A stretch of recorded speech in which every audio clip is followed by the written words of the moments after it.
Hey everybody, Bryan Zane here. It's time for my Money in the Bank 2019 review, and oh, what a night it was. So much to talk about, and yet so much we cannot talk about. But first, let's talk about that kickoff match. The Smackdown Tag Team Championships, turns out, are not on the line, as I originally thought in the predictions video. It's going to be non-title action as Daniel, Bryan, and Rowan take on the Usos. Brand placement means absolutely nothing in the era of the wild card rule, and I think this match in particular is the most emblematic of that problem.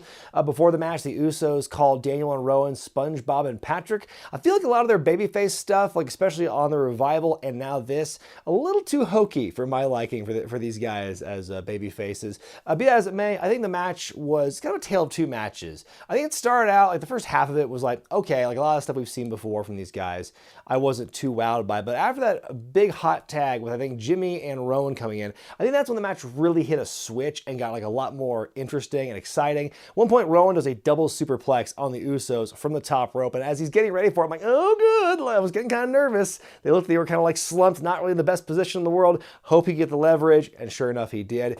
They take Rowan out together with a couple of kicks and a dive. They hit Daniel with a flying Us in the middle of the ring, and that's what ends the match. The Usos win in non-title action against the Tag Team Champions. What else is new in WWE when the Tag Team Champions go down to their prospective contenders? I give this match 2.5 stars out of 4. I think it was a very good way to open the show and get the fans woken up. Like I said, it was kind of like it started out being kind of ho-hum to me, but then in the second half of the match, it really ramped things up and kept my interest in a big way. So now we've got this issue where the Usos, who are technically Raw guys, going against the SmackDown Tag Team Champions. By winning here, seems to be they're going to be in line for a title match, which, you know, the wild card rule, what does anything mean anymore? First official match of the night is the Women's Money in the Bank ladder match. You've got Dana Brooke, Mandy Rose, Bayley, Ember Moon, Natalya, Carmella, Nikki Cross, who's filling in for Alexa Bliss, and Naomi rocking the Bumblebee-inspired attire from Teen Titans. Early on in the match, Nikki is on Ember's back, and Ember does this big old jump, spinning backward jump, back first into the ladder, and so Nikki takes all that. Speaking of ouch, after Dana Brooke tries climbing a vertical ladder being held up by a couple of the ladies, Carmella shoves the ladder down and it falls and hits Bayley right in the hip, kind of this accidental collision. That did not look pretty. Carmella gets dumped on the outside by Mandy, seems to hurt her knee, so she's out for the majority of this match. We get a bit of a protracted sequence by Naomi where she gets to show a lot of her agility and her like maneuverability and stuff, and it's very impressive, although at times you can see it's like they're trying to get ready for certain stuff when like the ladders are supposed to come together on her to sandwich her, and she ducks. They take forever to get that move off. Bayley hits Dana Brooke with a sunset flip into a ladder. She gets crushed in the middle of the ladder at one point. Mandy and Dana are fighting on the top. Dana hangs by the briefcase at one point. That's kind of one of her big moments to shine this match, is to show her upper body strength. Nikki, Bayley, and Naomi join in. Natalya shoves them all off. Get a big old spill there. Ember jumps off a ladder on the outside into the ring and hits Natalya with the Eclipse. What an awesome version of that move. Get a big holy shit chant. Carmella makes her triumphant return. She has a big old fight with Mandy. She climbs up the ladder, but Sonya Deville runs in and interferes. She carries Mandy on her shoulders, making their way to the ladder together. You know, just saying, Sonya, James Ellsworth got the ladder by himself and tossed the briefcase down, so you're just kind of doing more work that needs to be done. Anyway, they're both going to climb, like Mandy's reaching up. Bayley just saunters up the ladder, stares them both down, shoves them off the ladder, and she grabs the briefcase for herself. The crowd is absolutely electric by this. I give this one 4 stars out of 4. A really fun way to open the show. I think this match was much improved from last year's women's match. Dare I say both, or I guess in case all 3 of the previous women's Money in the Bank ladder match, if you count the do-over on SmackDown that first year. Yeah, I think everyone got a chance to shine. Everyone had their own story arc or big spots in lieu of a big story arc. Like Carmella leaving and coming back was cool. I didn't really expect that. Ember Moon getting the cool holy shit spot with the Eclipse was great. Bayley getting her time to shine, winning in the end. Mandy and Sonya doing their antics and whatnot. There was a lot of stuff going on here. And so I think it was a very exciting opener. Bayley winning the Money in the Bank. Well, we'll see what happens with her as the night goes on, but it's very well deserved to see her win. Backstage, Triple H is on his phone providing some exposition to an unseen person. Sami Zayn walks in and he basically is very concerned about his well-being at the hands of Braun Strowman. Triple H says Braun Strowman's not even in the building tonight, which absolutely guarantees he's going to be in the building. U.S. title on the line as Samoa Joe defends against Rey Mysterio in a rematch from WrestleMania. That match was known for being a very, very short match, ending with Rey tapping out. This match also very, very short, but the result was different. This time, Rey counters a powerbomb attempt with a Hurricane Rana into a pinfall. Joe's shoulder is clearly off the map, but the referee is out of position, makes the 3 count, and what the hell, as Booker T would say, new U.S. champion in a pretty short matter of time as well. You know, I feel like we've seen this happen with different people in the last couple of years. It wasn't that long ago, the Revival had a very similar storyline where they felt they were being screwed by incompetent officiating, and we're seeing that same kind of thing here where it's like he's clearly out of position and they call him out for it on commentary as well. And it's, you know, why would they keep going to that well is my big question. Anyway, after the match, Joe beats the hell out of Rey Mysterio in front of what Michael Cole calls his teenage son, Dominic. Dominic's 22 years old. He is 3 years removed from being a teenager at the absolute latest. That being said, I'm going to give this one star out of 4. Not much time for this match to go anywhere, obviously. Very shocking development, nonetheless, even though I'm kind of sick of incompetent refs. That's going to kind of take it down a notch for me in this one. And boy, I mean, Joe's is definitely going to beat the hell out of Dominic now, isn't he? Well, gosh golly gee, look who's storming through the arena right now. It's Braun Strowman, no more than 10 minutes after Triple H just said he was not in the building. He's going up and down. He's hopping mad looking for Sami Zayn. We will see more of him later in the night. It's time for the cage match as The Miz faces off against Shane McMahon. As soon as the bell rings, Shane tries to escape over the top, but Miz catches him, gets his shit in for a couple of minutes until he's cut off. Big old CM Punk chant for a while in the match. Shane goes for a coast to coast, but Miz catches him, puts him in the figure 4 leg lock. Shane tries to climb out, but Miz catches him, and as he's being dragged in, Shane is pulling a chair into the ring. He tries to hit Miz with the chair, but he misses. Miz fights out of it. Miz grabs the chair after a cool little face-off encounter where it's like there's kind of a race to it because it's right in the middle between the two of them. So Miz gets the chair, whomps Shane for a while, hits the skull-crushing finale on the chair, which really should be the finale, but however, Shane gets his foot on the ropes, the pinfall, and the referee counts it. So the pinfall is, it's broken, essentially. And like everyone's like, wait, what's going on? The fans don't like it. They're chanting bullshit. Even Michael Cole's yelling, that's not how it's supposed to go in a cage match. And so it's never really, I don't know, never really explicitly addressed because like the referee's not malicious in this. They try and like plant some seeds of that in the commentary. Like, well, you know, he's just trying to protect his job is the referee here. He's just trying to look out for his own interests because Shane's his boss and whatnot. But it's not really played up on by the referee at all in this match. It is kind of weird because, you know, it's just one of those things where, oh, the rules come and go as they please. Back on the top of the cage, Miz shit cans Shane into the ring, followed by a top rope splash and a kick out. Shane puts him in the triangle choke, but it's countered out into a pinfall. Miz slingshots Shane into the wall, but Shane's able to climb over the top. Miz catches him. He teases a big superplex, but Shane slips out of his shirt and falls to the ground. Shane wins the match, and for 2 matches in a row now, we've got incompetent officiating put in the story of this match. You've got the referee out of position to count Samoa Joe in the previous match. This one, we have a rope break in a match where really there shouldn't be rope breaks. There really shouldn't be a thing. And so you've got this thing where, what's going on? Why are the referees being booked so dumb? That being said, I think the match itself was very entertaining. I give it 3 stars out of 4. You know, a couple of logic holes, especially the issue with the rope break and everything.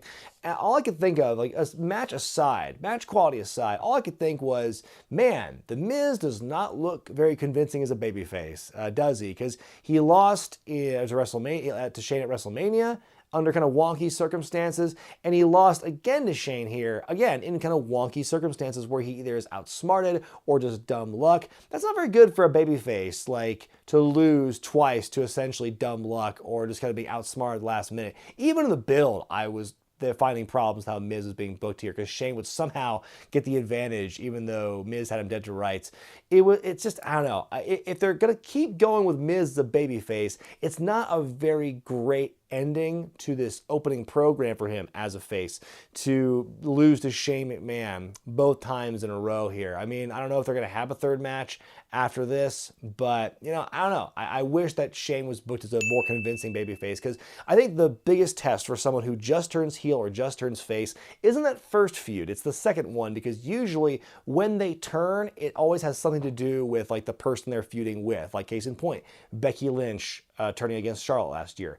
The Miz turning babyface as a result of Shane McMahon's heel turn earlier in the year. So it's the second feud that I think is almost more important. But that being said, Miz probably should have won this one, in my opinion. Backstage, officials find Sami Zayn, who was supposed to be in the Money in the Bank ladder match later on, knocked out and hung upside down by his ankles by a mystery assailant. Who could it be? It's time to see some cruiserweights on the main show for once as Tony Nese defends the purple belt against Ariya Daivari, who rolls out in a sweet Mercedes-Benz, really playing up his big, wealthy Persian gimmick he's got going on. Daivari blinds Nese with a rake on the ropes early on, so he gets his licks in that way. Some valiant fighting by Nese in this matchup. He blocks Daivari's first attempt at that over-the-shoulder fling off the top turnbuckle, but he does hit it on the second try. Nese hits the 450, there's a kick out. Daivari hits the splash and the hammerlock lariat, and Nese kicks out of that. Big old running knee in the corner. Nese wins and retains the championship. I give this one 3 stars out of 4. I've said this before and I'll say it again. I don't really watch or follow 205 Live, not out of any malice or because I don't care. It's because I don't have time. But I think if you're like me and you don't watch 205 Live on a regular basis, you know that when you see these matches on the pay-per-view, whether it be main card or pre-show, you are going to see a really good window into what 205 Live is all about. And so this match is certainly no exception to the rule. Very exciting stuff. I loved the action in this match. It told a really good story as well. Backstage, Triple H tells Braun Strowman he's banned from the arena after what he did to Sami Zayn, but Strowman denies the allegations, denies doing anything to Sami here. Then we get a very interesting promo for the next Saudi Arabia show, Super Showdown, where it opens with what's as good or better than WrestleMania? Super Showdown, taking place in somewhere, who cares? WWE Network, go watch it, don't ask questions. Wow, way to take the piss out of your biggest annual show of the year. It's like, hey, fuck WrestleMania, whatever that was, that's old news. Let's talk about the Super Showdown. Ooh, Goldberg versus Undertaker. I can't get into that matchup to save my life. I've seen what Undertaker's like now, and I know Goldberg's pretty one-dimensional. That's going to be a 60-second match. Be that as it may, that whole promo is so weird. Just destroys the allure of WrestleMania. Only your biggest show in company history every year. And what makes it even better is that they kayfabe where the show is taking place. They're doing everything they can to minimize the fact that this is a Saudi Arabia show. And what's the first thing that they come out of after that promo? It's the announcers talking up certain matches for the show, and you hear the theme song of the pay-per-view, money, money, money, money, money, mwah! We get our first of 2 women's championship matches on the night. On the Raw side, Becky Lynch defends the championship against Lacey Evans, the sassy Southern Belle, who comes out to the ring tonight sporting 2 guns that are shooting out Lacey dollars. Take that, Okada.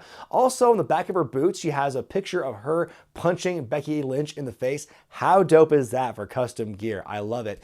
One thing I've talked about before, and it comes up again tonight, and I hate it. Why do they do this whole pomp and circumstance with Becky Lynch for her entrance, which is she made history at WrestleMania by becoming the first ever 2-time women's champion? Like, they don't, that's such a weird thing to do, I feel like, for a babyface especially. Considering later in the night you have Baron Corbin, and he has this whole shtick where the ring announcer does all the pomp and circumstance for him. He, U.S. champion, former acting general manager, beat Kurt Angle, whatever. That's good for a heel to get heat, but it's so weird to have them talk up Becky Lynch like this, who's supposed to be kind of a no-nonsense, badass fighter, and they just kind of like hype her up like that. I was like, yeah, we know Michael Cole literally just told us this in her entrance. It just seems excessive. Just say, from Dublin, Ireland, the man, Becky Lynch, boom. That's all you need. Anyway, the crowd is very much into Becky and everything she does here. These two come out swinging. Lacey does this single arm takedown, and Becky's face bump it looks so stiff. Becky's enraged when Lacey puts her used kerchief in Becky's face, makes a big fiery comeback. Lacey barely gets off a cutter out of the corner, followed by a big kick. Becky kicks out. Lacey with a roll-up. The referee waits forever to count. And I'm pretty sure Becky's shoulders were down the mat, but the refs seem to disagree. Just night of shitty refereeing, intentional or otherwise, basically. Becky rolls out of it and hits the disarm her. Lacey instantly taps, and Becky retains the championship. I give this one 2.5 stars. I think this was a good match. I think it was a great showing for Lacey Evans on the main roster, considering her only real in-ring action as of late since coming to the main roster was Women's Royal Rumble, and then had a jobber match on SmackDown. And this, I think, is pretty much it. This match right here with Becky, I think, was a really big test.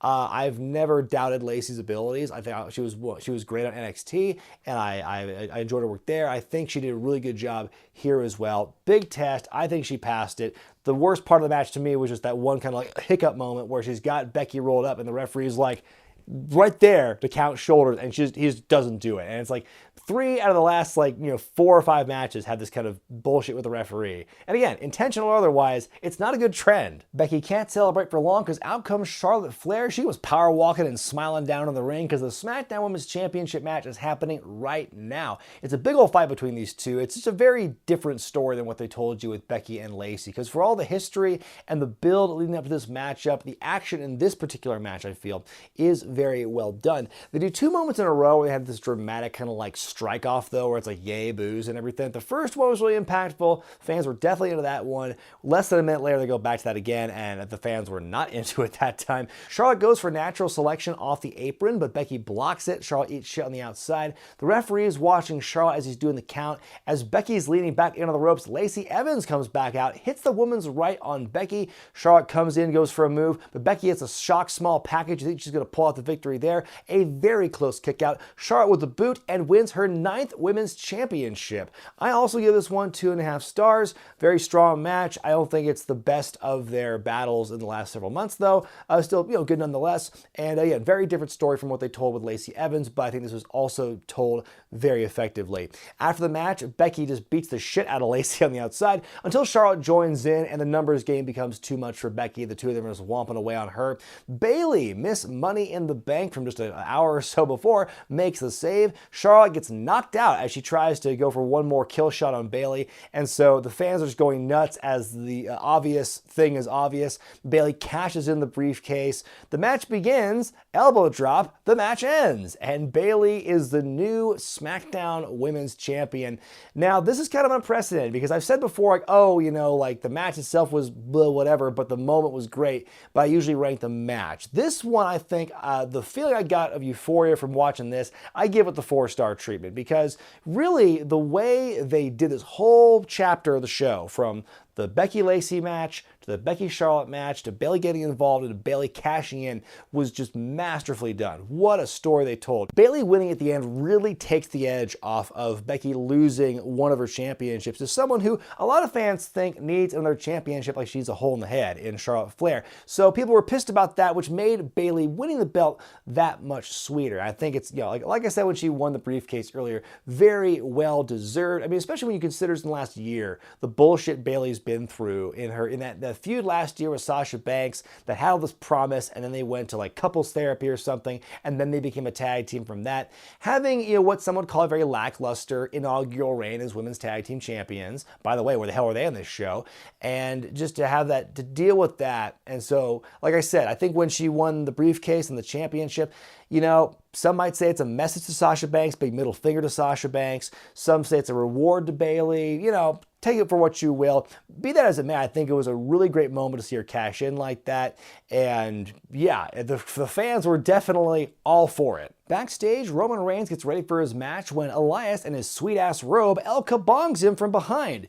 Elias then goes to the ring, jams out on an electric guitar this time. He gets an entire song in and walks back up the ramp. When Roman Reigns reappears, Superman punches him on the stage, brings him back to the ring, and their match is on. We get a spear, the match is over, Roman wins, lol. I give this one 2 stars out of 4 because if I'm including all the surrounding stuff from the women's stuff just minutes before that, then I think it's only fair for me to include the bulk of the story, which was Elias attacking Roman from behind, doing a shtick in the ring, and then the match beginning. So that whole package, I give 2 stars out of 4.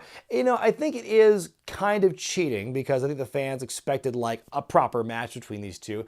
And it's also interesting because it's the 3rd match of the night that has basically really short, It's I think, when you look at the full the sum of its parts, the show itself. I think that the pacing was actually kind of well done with like the long matches and the short matches peppered in. So this was just kind of like, it was just one of those things where I was like, that's kind of weird. Another super short match, one move, it's all it takes.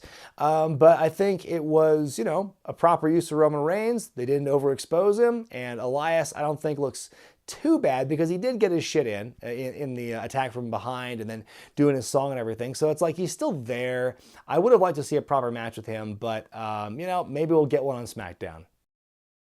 Seth Rollins defends the big red belt against AJ Styles in a kind of a quasi-generational matchup. They're not too far apart in age for it to be a true battle of generations, but it's very close. Starts out at a slower pace, but they're very intense throughout. They're fighting on the apron. Styles teases the clash off of the apron onto the floor, but Rollins fights out of it. He eats a knee for his troubles, but recovers and hits the dive. I loved AJ countering the knee into an Ushigoroshi.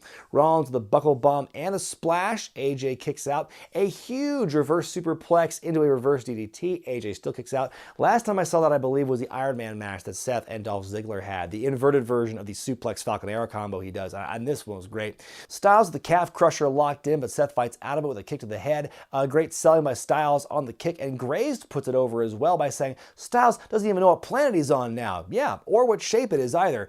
Styles the moonsault into a reverse DDT. Seth kicks out. Seth goes for the stomp, but AJ catches it, hits the Styles clash. We get a kick out from that. Styles goes with a phenomenal forearm. Seth with the knee, the super kick, the stomp, the cover, and the win. Hot damn, what a match that was. I give this one 3.5 stars out of 4. You know, I said before in Who Wore It Better when this match was first announced that I feel that a lot of these like dream matches we've seen from Styles in the last year or so have always sounded great on paper, but then the execution doesn't quite work out. This happened at WrestleMania in New Orleans with Styles and Nakamura. This played out as well with the Styles Samoa Joe feud last year over the championship. I was very nervous with that in mind, how this match was going to go. And this one did not disappoint at all. This one like definitely exceeded my expectations in a big way. This was one of those AJ dream matches and it worked so perfectly. This is a damn near perfect match. I really enjoyed this one. And afterwards, AJ puts out his hand. He's like, do you know how hard it is for me to do this? And so then he and Seth shake hands. And that's pretty much how it ends. So yeah, really great matchup here. And, you know, I think in the build, they were doing a lot of kind of like straddling that line, kind of tightrope walking for AJ. Like, is he a heel? Is he a tweener? What's really going to go on with him? I think this opens the door for a possibility for more stuff like between these two. I can't imagine Seth has done quite yet with AJ and vice versa. So, you know, we'll see what happens. We get a promo backstage by Kofi Kingston. Then we go to an in-ring bit where the Lucha House Party show up. The announcers say it's for a 6-man tag match, but we know they're lying.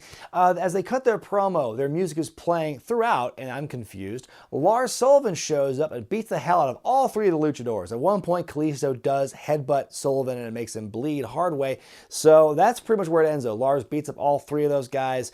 I will say the optics are very curious. The timing is very curious considering that Lars Sullivan has all this recent controversy surrounding him for his racist comments, you know, from years ago on message boards. So for him to show up here and beat up 3 Mexicans in one segment, how do they say? It's no bueno. WWE Championship on the line as Kofi Kingston defends against Kevin Owens. You know what? I got a few mentions about this on Twitter tonight about Kevin Owens. So, you know what? Once more for old time's sake. America, America, America, America. It seems as though by this point the fans are tired, or at least they're storing their energy for the main event, because this match, you know, Kofi gets a very lukewarm response for his entrance, and that's pretty much carries on the whole rest of this matchup, where the crowd's just very tired, very lukewarm, not really like vocally into a lot of what's going on. I think, you know, the placement is unfortunate. Somebody had to be at that point in the show, because after all the big things that have happened before this point, and you got to have this kind of like downtime, and then you've got the main event, the Money in the Bank match, which is like the big crescendo. It is unfortunate this happens to fall on like your world championship match, but so it goes. Kofi looking more aggressive than usual here against KO. Lots of fighting on the in and outside of the ring. Kofi's knocked off the apron and Kevin follows up with a big frog splash on the floor. KO goes for a powerbomb into the corner. Kofi counters into a back body drop. Not a very fun looking landing by Kevin. Kofi goes for a big spinning dive to the outside, but Kevin catches him with a super kick on the way down. Kofi hits the SOS. There's a kick out. Goes for triple impair paradise, but KO catches him and puts him in the Boston Crab. We get a rope break. Kofi kicks out of a pop-up powerbomb. Another stunner, a rope break. A frustrated KO removes the shoes of Kofi. How disgraceful to remove his shoes in the matchup. Kevin goes for a rolling senton off the top, but Kofi puts the knees up. Trouble in paradise. Kofi pins and wins.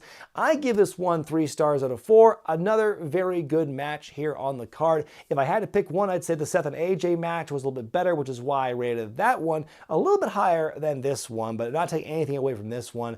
Kofi's first big major defense is done very well against Kevin Owens here. I'm really curious to see where both of these men go. I don't know how much more you could really stretch this feud out because, Kevin's been pretty much resoundingly beaten and proven wrong for his actions. So I forget, I wish I could remember the person who said this online, who I could credit to. But the fact that Kofi wins here against Kevin is kind of like, it flies in the face, or basically proves Kevin Owens' entire theory of how to get ahead in wrestling. And kayfabe, of course, kind of wrong, because Kevin Owens' whole thing has been about friendship is for suckers. He always turns his back on his friends, and it's always gotten him where he needs to be in his career. Whereas Kofi, his success right now is the direct result of friendship, and how, it's like he's always relying on his friends. Friends will always be there for you in the end, and that's why he's succeeding. So Kevin's his whole MO about friendship and wrestling is essentially proven false here. So that being said, I can't imagine these two are going to wrestle again. I might be wrong, but I just don't know. I'm really curious to see where these two go from here on out. Main event time, it's your men's Money in the Bank ladder match. You've got Ali, Andrade, Finn Balor, Ricochet, Randy Orton, Baron Corbin, and Drew McIntyre. Of course, Sami Zayn was supposed to be part of this matchup, but last time we saw him, he was strung up by his ankles, upside down, and knocked out. So not in this match is Sami Zayn. The bell rings, and right away we've lost all control. Orton does a backdrop onto Ali, Finn, and Ricochet on the announce table. He's had a clear path early on to the briefcase, only for Andrade to intervene. At one point, Corey Graves calls this match The Walking Dead with ladders. I'll take your word for it, I have not seen the show. Ali dives through a ladder to the outside onto Drew, which is nice. A nice little sequence between Ali and Ricochet until Corbin and McIntyre beat Foos up. Ali and Rico are just hurled into ladders. Finn climbs up but is cut off by Andrade, who starts building a ladder contraption. Then the big holy shit moment of the match, Andrade with a huge sunset flip powerbomb onto Finn on the bridging ladder between the upright ladder and the ropes. As he's coming up, first off, Andrade hits the ladder before Finn ever does, and then that causes the ladder to come down, hit Finn on the way down, and he just boing, this spectacular bounce off the ladder, then lands on it again. And upon landing the second time, you can see, I don't know if he jams his wrist or something happens, because as soon as he lands that second time, you can see him clutching his arm in a lot of pain. So hopefully that's fine, nothing too serious there, but that was just a ridiculous bump. We get a big yowie wowie chant as a result of that. Yowie wowie indeed. Ali with a reverse Rana onto Ricochet, followed up with a Spanish fly on Andrade off the ladders. Michael Cole with the call of the night going, what is wrong with these guys? I can just imagine him throwing his pen and his paper or something fuck this, what are these kids doing? They're going nuts. Corbin chokeslams Ali's soul through an announce table on the outside, then does it to Finn across the side of the ladder in the ring, which and then Cole calls it the unforgiving part of the ladder, as if there's any part of that ladder that is possibly forgiving. It's all metal, nothing's gonna forgive. Rico goes for a dive on the outside, but Corbin catches him, hits the deep six on the floor, then eats a claymore by Drew right afterward. Drew gets back in the ring, suplexes Finn and himself onto a ladder on the ground, and Finn is getting the shit beat out of him in this matchup. The 3 biggest bumps in this entire match are from Finn Balor. I really felt for him here. Rico goes to the briefcase, but Drew pulls him down, makes a subtle Game of Thrones reference. Not today! Then hurls Rico outside and through a ladder bridging between the ring and the announce table. Drew climbs, gets caught by Orton into an RKO. Corbin jumps Orton and looks to steal it, but Ali makes the save. Ali's climbing the ladder, he's all by himself, but all of a sudden, whose music do you hear but Brock Lesnar's? What's happening? He runs down to the ring, shit cans Ali, climbs the ladder, makes himself famous. He's really soaking in the adulation of the fans here. He's taking his time. He removes the briefcase, and Brock Lesnar, yes, Brock Lesnar is your 2019 Money in the Bank winner. What in the fuck? There is a lot to unwrap with this. I think this is a really big shocker for both good and bad. I think when they eliminated Sami Zayn early in the show, they had that 8th spot, a lot of speculation to who that 8th man could have been. A lot of people said Bray Wyatt might have been the 8th person to come in.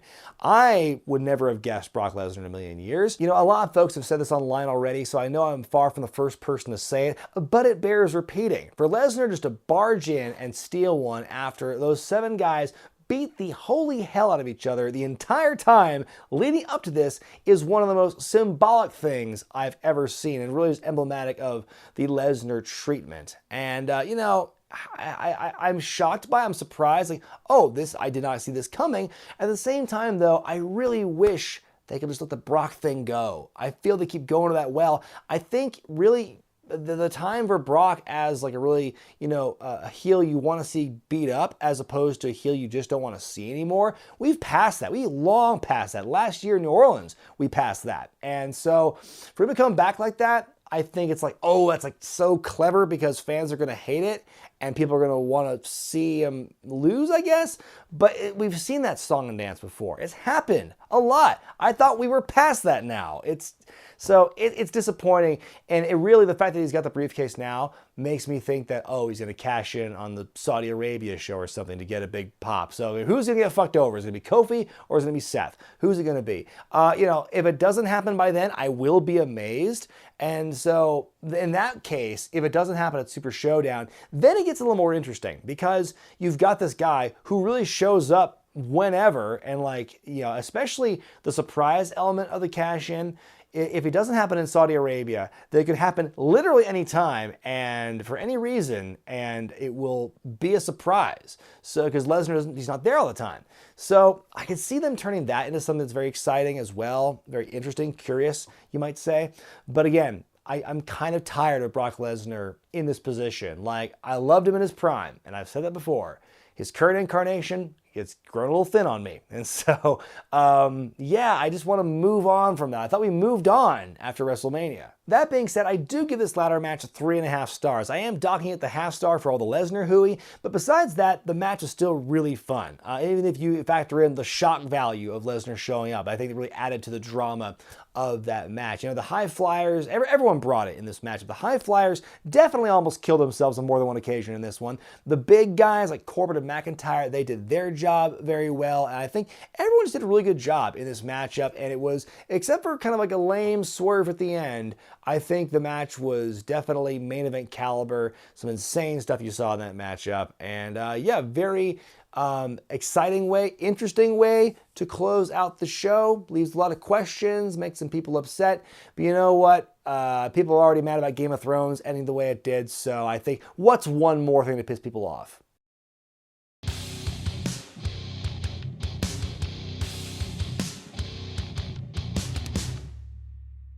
My final grade for Money in the Bank 2019 is going to be an A grade. Despite some head-scratching booking decisions they've made since the Superstar shakeup, pretty much up until the go-home show with all the the wild card stuff happening, despite all that nonsense, this show itself was fucking phenomenal. Pretty much every match delivered or over-delivered. I think both the ladder matches were great. Nese and Daivari, fantastic Cruiserweight title match. Miz versus Shane, very entertaining cage match. The entire story of Becky fighting Lacey, then Charlotte, and then Bayley coming in and cashing in was just so well done. The big world title matches, Seth and AJ, Kofi and Kevin Owens, really great matches. The only dud as far as matches go, I think, was Rey and Samoa Joe. That's part of a storyline though, so they can kind of be forgiven. I did in a way like the chaotic nature of the Roman Elias match. Not enough to put it as a pro, but still it was not terrible. I think it was an effective use of Roman here. The only things I didn't like were just some of the smaller things, like the incompetence of the referees. 2 matches in a row where referees make dumb calls, and then later on you've got this referee kind of shit in the bed with this one part in the finish, the Becky Lacey match. It's just not a good night for refereeing on this show. The Lars Lucha House Party segment, take it or leave it, I thought it was pretty unnecessary. And the Lesnar swerve, while I do see the merit in doing that and getting the reaction they got, I am just, as from a fan perspective, just pissed. And I'm just kind of sick of seeing Brock Lesnar right now. And again, coming from a guy who like 02, 03 Lesnar is my favorite guy in wrestling. And I'm tired of seeing him right now. Can we just take a break from that and just move on to something else a little more flashy and exciting? But yeah, I think the mid card and the lower card definitely held their end of the bargain. The big matches, that has everyone talking, ladder matches, the Becky matches, and the world title stuff, all great stuff. Like a really untouchable show and far in terms of that. There's a little couple nitpick things here and there, but as far as just like in-ring spectacle, I mean, that stuff was great. Well, let me know what you thought about the show by going to the comment section below. Give it a letter grade by clicking the iCard in the corner of your screen.